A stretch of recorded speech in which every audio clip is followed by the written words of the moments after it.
Auni, kas jūs sagaida 26. gada janvārī, to tūlīt mēs paskatīsimies. Tāro kārtas mums parādīs kopējās enerģijas, attiecību sfēru un darba sfēru. Nākamā gada janvārī. Tātad kopējās enerģijas, kas būs kopumā auniem aktuāls janvārī.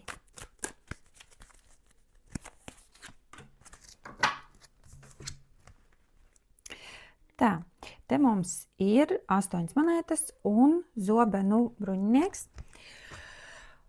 Tas varētu nozīmēt, ka būs kaut kādi jauni projekti, jaunas idejas, jauni mērķi, kas ir janvārī ļoti bieži tā arī ir, ka mēs tur saplānojam sev, ko mēs visu tik darīsim, un jums reāli būs tā arī enerģija to darīt, jo bruņinieks, tā mums ir kustība, tā ir aktīva darbība, tā nav tikai par to, ka es sarakstu, un tā tas arī viss paliek uz papīra. Tātad dariet to. Ja koncentrēties to, ko jūs gribat uzlabot, it īpaši tādā materiālajā sfērā, tātad ķermenis, fiziskā realitāte, darbs, tas, kas jums nes ienākums, kas jums palīdz labi justies, jo te mums ir materiālā enerģija. Un arī tas viss būs jādara, kā pa daudz arī nesarakstiet, lai neizdegat. Tā, paskatāmies partneru attiecību sfēru auniem janvārī. Kas gaidāms?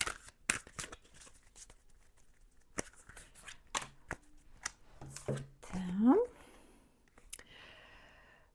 3 zižļi, 6 zobeni. Ziniet, būs kaut kāda kustība uz lielāku vienu otru pieņemšanu. Jo 6 zobeni, tas mums nozīmē, ka mēs pārējam labākā kaut kādā pozīcijā, stāvoklī, situācijā.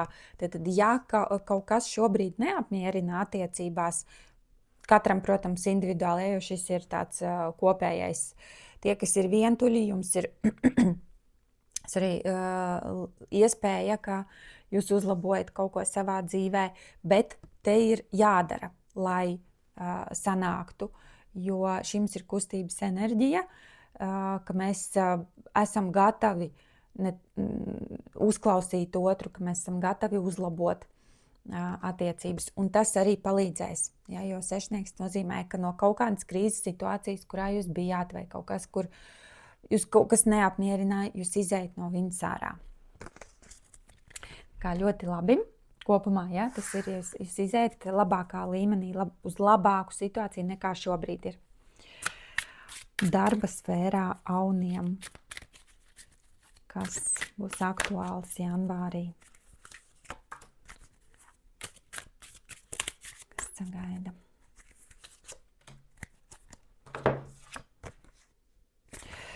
Tā, 3 zobeni un monētu karaliene.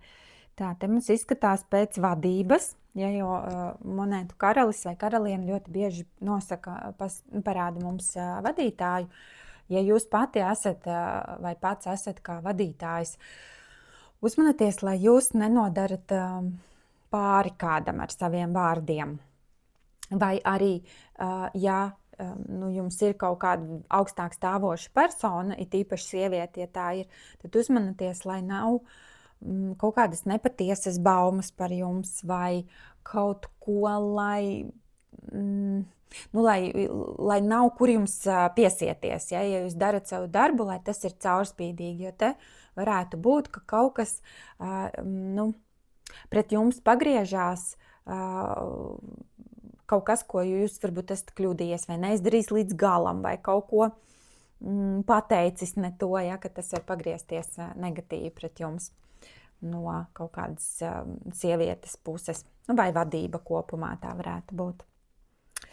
Tā, kur mums te kaut kādu vudu lelli dur, es ceru, ka tas nav tik kaut kas briesmīgs, Tas jau, protams, var no tāda maza konfliktiņa kaut kāda simbolizēt arī kaut ko tādu arī lielu, arī kaut ko tik briesmīgu kā šajā kārtī.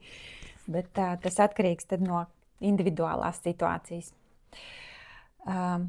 Paskatāmies vēl vienu kārti par darbu, kā tas viss tur, kas ir jādara, lai šī situācija nebūtu negatīva, kura var notikt tauniem. Tā, zobenu bruņinieks, jums jau bija, jā, kur jums bija zobenu bruņinieks par kopējās enerģijās.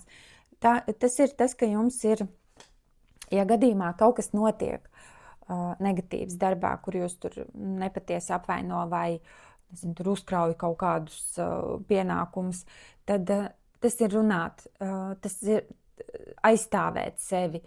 Pat ja liekas, ka tas ir bezcerīgi tur vai kaut kas, dariet, laužieties arī aizvērtajās durvīs un pierādiet savu.